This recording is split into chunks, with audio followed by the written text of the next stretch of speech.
Hello friends, welcome back to our YouTube channel Bodhisattva PCS. Friends, जितने भी minute हम बात करने वाले हैं, समझिए ये मिनट जो है आपके जीवन को, आपके स्टडी प्रोसेस को, आपके लाइफ को जो है पूर्णतः चेंज करने वाला है।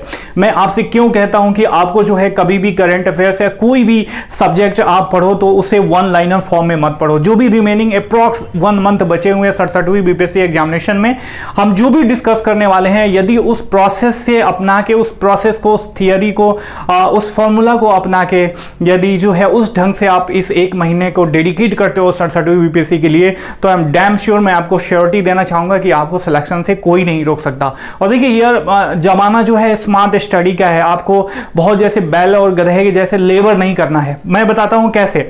मैं हमेशा आपको सजेस्ट करता हूं कि कभी भी करंट अफेयर्स जो है वन लाइनर फॉर्म में आप पढ़ो ही मत। जब भी करंट अफेयर्स पढ़ो, उससे रिलेटेड स्टडी पोर्शन को, चाहे वो ज्योग्राफी का हो या इकोनॉमी का हो या सोशोलॉजी का हो या आर्ट एंड कल्चर का हो या इन्वायरमेंट एंड इकोलॉजी का हो या साइंस एंड टेक का हो, सबको जो है स्टडी पोर्शन के साथ कनेक्ट करके पढ़ो।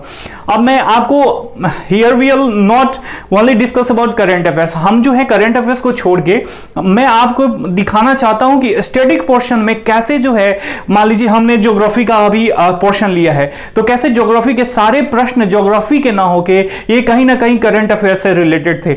आप कहोगे कि सर हर एक देश या हर एक कोई ना कोई टॉपिक जो है करंट अफेयर्स में किसी तरीके से बना रहता है, तो आपका ये कहना तो जायज नहीं है। कहना बिल्कुल जायज है। ये जो टॉपिक पूछे गए हैं वो कोई छोटी मोटी न्यूज के लिए नहीं बना हुआ है करंट अफेयर्स में, बल्कि बहुत सारे चेंजेस हुए हैं, बहुत सारे डेवलपमेंट हुए हैं और उसी से रिलेटेड स्टडी पोर्शन से उठा के जो है क्वेश्चन पूछा गया है। बीपीएससी या कोई भी आयोग जो है जब क्वेश्चन पूछता है तो रिसर्च टीम उसकी काम करती है और वहीं जो है आपके माइंड के साथ गेम खेलने की कोशिश करती है। तो चलिए शुरू करते हैं। शुरू करने से पहले आपसे रिक्वेस्ट है, यदि चैनल पे नए हैं तो चैनल को सब्सक्राइब करके बेल का आइकन दबा दीजिए, ताकि कोई भी लेटेस्ट नोटिफिकेशन जो है आप तक आसानी से पहुंच सके और हम भी मोटिवेट हो सकें। देखिए, आप वीडियो देख रहे हो, आप शेयर करो। काफी अच्छा वीडियो मेरे द्वारा प्रोवाइड किया जा रहा है, बहुत सारे लोग रिस्पांस दे रहे हैं, लेकिन आप शेयर नहीं कर रहे हैं। आप इसे दबा के शेयर करो, लाइक करो, वीडियो को सब्सक्राइब करो चैनल को, ताकि सबको जो है इसका लाभ मिल सके। देखिए, पहला क्वेश्चन आप ज्योग्राफी में देखोगे 66वीं बीपीएससी में, तो 9 क्वेश्चन पूछा गया था। कितने? टोटल 9 क्वेश्चन ज्योग्राफी के, मेरे हिसाब से। ठीक है, अब जो है अब इस ज्योग्राफी के जो भी क्वेश्चन पूछे गए थे, हम देखेंगे कि कैसे ये करंट अफेयर्स से मैं अपने बातों को वेरीफाई करने की कोशिश कर रहा हूं और आपको समझाना चाह रहा हूं कि ये जो 1 महीना, देखिए यूट्यूब में बहुत सारे मतलब अच्छे वीडियो भी हैं, अचरा कचरा भी लोग वीडियो बना के डालते हैं। कुछ भी जो नए बच्चे होते हैं और काफी ज्यादा जो है डाइवर्ट हो जाते हैं, अपना समय, अपना पैसा, अपना सब कुछ गंवाने के बाद भी उनको रिजल्ट नहीं मिलता। समझ जाइए कि ये चीजें बहुत सारे लोग बताने की कोशिश, जानते हुए भी बताने की कोशिश नहीं की आज तक, जो मैं आपको बताने रहा हूं। देखिए, इसमें जो पहला प्रश्न है कि भौगोलिक क्षेत्र की दृष्टि से जापान का सबसे बड़ा द्वीप कौन सा है, तो आप सोचोगे कि भैया देखो हम लूसेंट में पढ़े थे या ज्योग्राफी में पढ़े थे, तो ये देखिए ये है एक्चुअली ज्योग्राफी से रिलेटेड है, ज्योग्राफी सेक्शन का है। लेकिन एज यू नो कि होन्शु द्वीप जो है सबसे बड़ा द्वीप है, लेकिन उस साल जो है दिसंबर में एग्जाम कंडक्ट हुआ था। तो मैं हमेशा बोलता हूं कि 1 साल 1.5 साल का करंट अफेयर्स आप पढ़ो। हमारी जो सीरीज भी शुरू करी गई है जिसमें 1 साल का करंट अफेयर्स हम स्टडी टॉपिक्स के कोर जो रिलेवेंट है उसको साथ में लेके पढ़ रहे हैं। तो देखिए, होन्शु क्यों इंपॉर्टेंट था। 6.3 मैग्नीट्यूड का जो है अर्थक्वेक का स्ट्राइक हुआ था जापान के होन्शु द्वीप में। ठीक है, ये जो है जुलाई, यदि आप देख पा रहे हो तो आप सर्च मारना, आपको पता चल जाएगा। जुलाई 28, 2019 का न्यूज था, काफी इंपॉर्टेंट था। जापान जो है वहां पे अर्थक्वेक के लिए जाना जाता है, सुनामीज के लिए जाना जाता है, और इस नेचुरल जो है जो भी प्रोसेस है, जो विभत्स प्रोसेस है, उससे जापान के आर्थिक और सामाजिक स्ट्रक्चर को काफी नुकसान पहुंचता है। तो होन्शु द्वीप में आया था, तो होन्शु द्वीप काफी इंपॉर्टेंट था। जो लोग भी करंट अफेयर्स में इसको पढ़े होंगे और होन्शु द्वीप के बारे में स्टैटिक पोर्शन उसको पढ़ने की कोशिश किया होगा, उनका जो है यह क्वेश्चन जो है, जो कि ज्योग्राफी का क्वेश्चन है लेकिन डायरेक्टली रिलेटेड है आपके करंट अफेयर से, उनका क्वेश्चन जो है सही हो गया होगा। ठीक है, तो आपको मैं श्योरिटी देना चाहूंगा कि यदि आपने करंट अफेयर ढंग से पढ़ लिया तो आपके 60 से 70 प्रश्न जो है ना सीधे सीधे सही हो सकते हैं। ठीक है, केवल करंट अफेयर्स पढ़ने से। ठीक है, इस प्रोसेस से यदि आप पढ़ें। अब आगे चलते हैं, अगला क्वेश्चन हम देख लेते हैं। देखिए, अगला जो प्रश्न है वह कह रहा है कि ग्रीनलैंड निम्न देशों में से किस देश का भाग है। ठीक है, तो आप सबको पता होगा डेनमार्क, या जो नहीं जानते होंगे उनके लिए मैं बता दूं डेनमार्क का हिस्सा है।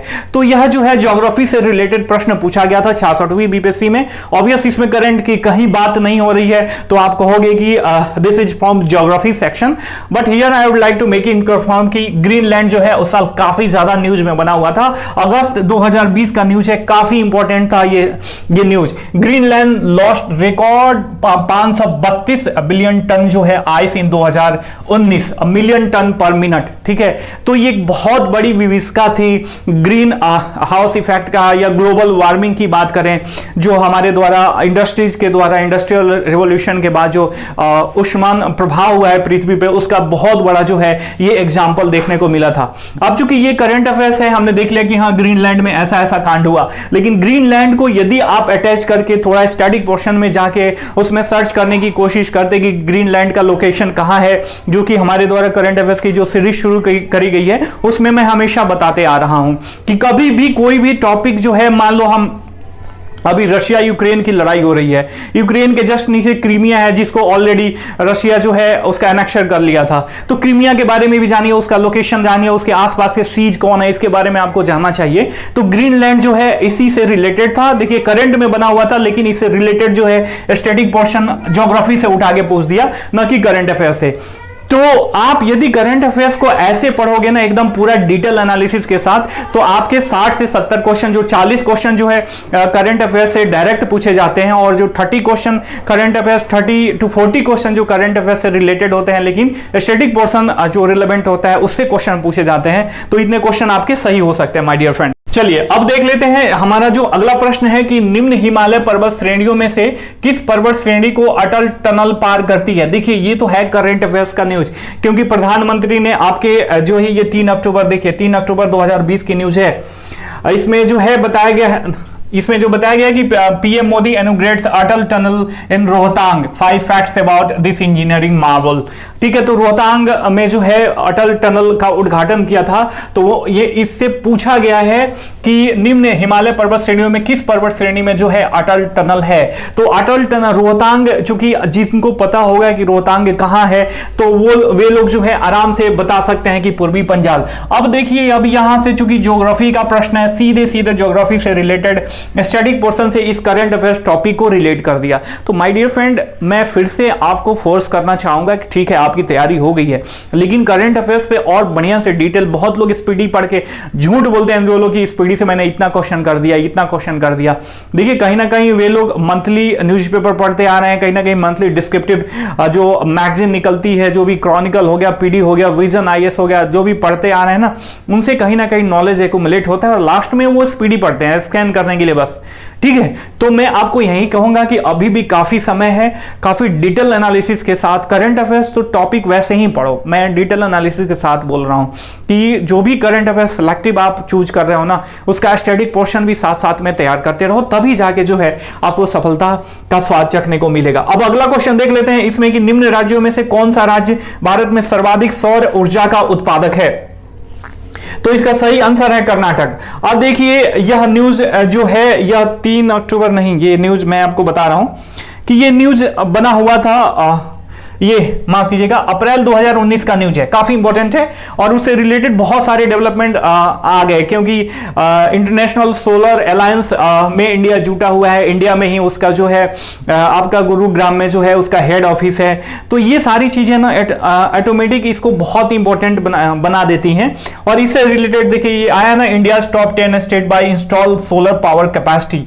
इसमें शुरू में ही देखोगे तो आपका ये कर्नाटक से यहां से इन्होंने डिस्क्राइब करना शुरू किया है, तो इसका सही आंसर कर्नाटक हो जाएगा। तो ये कुछ एग्जाम्पल्स थे जिनके थ्रू मैं आपको बताना चाहूंगा कि देखिए ये ज्योग्राफी से रिलेटेड थे। अब मान लीजिए अभी हम आजादी का अमृत महोत्सव मना रहे हैं, तो इस अमृत महोत्सव काल में जो है बहुत सारी प्लेसेस जो हैं हिस्ट्री से रिलेटेड अपने आप में काफी ज्यादा रिलेवेंट हो गई हैं। बहुत सारे अनसंग हीरो थे, वॉरियर थे हमारे इंडिपेंडेंस के, वॉर ऑफ इंडिपेंडेंस के, जिनके बारे में हमारे हिस्ट्री के बुक्स में पढ़ने लिखने को नहीं मिलता। सरकार के द्वारा उनका एक नामावली जारी की गई है उनके बारे में, और सचित्र नामावली जारी की गई है उनके बारे में डिस्क्राइब करके बताया गया है, जो कि हमने ऑलरेडी उस पर बहुत सारे एक जो इंपॉर्टेंट पर्सनालिटी होते हैं उनमें बहुत सारे सेक्शन जो हैं कवर किए थे। ये सारी चीज़ें जो है अपने आप में उससे रिलेटेड स्टडी टॉपिक ज्योग्राफी से हो या हिस्ट्री से भी बहुत सारे क्वेश्चन, यदि एंशिएंट की बात करें या कहीं ना कहीं करंट से रिलेटेड कुछ कुछ क्वेश्चन ऐसे होते हैं कि पूछे जाते हैं। ठीक है, इकोनॉमी की तो बात कर लो, इकोनॉमी हमेशा करंट पे ही बेस्ट जो है स्टैटिक टॉपिक पूछता है। साइंस एंड टेक में भी बहुत सारे क्वेश्चन जो है स्टैटिक पोर्शन वाले पूछे जाते हैं जो कहीं ना कहीं करंट से रिलेटेड होते हैं। 4-5 प्रश्न जो होता ही है, बाकी साइंस में जो है स्टैटिक पूछा जाता है, प्योर स्टैटिक। ठीक है, फिर उसके बाद करंट अफेयर्स तो अपना है ही। ऐसे अगर पढ़ोगे, आपका 1 महीने का जो भी समय है ना, ऐसे अगर आपने ढंग से पढ़ लिया तो आपका सिलेक्शन श्योर होगा my dear friend. I hope कि मैं जो आपको समझाना चाह रहा था आपने समझ लिया और आपको वीडियो का कंटेंट अच्छा लगा होगा, प्रेजेंटेशन अच्छा लगा होगा तो वीडियो को लाइक करना, चैनल को सब्सक्राइब करना। हम फिर मिलेंगे नए एपिसोड में, तब तक के लिए साइनिंग ऑफ, टेक केयर, जय हिंद, जय भारत।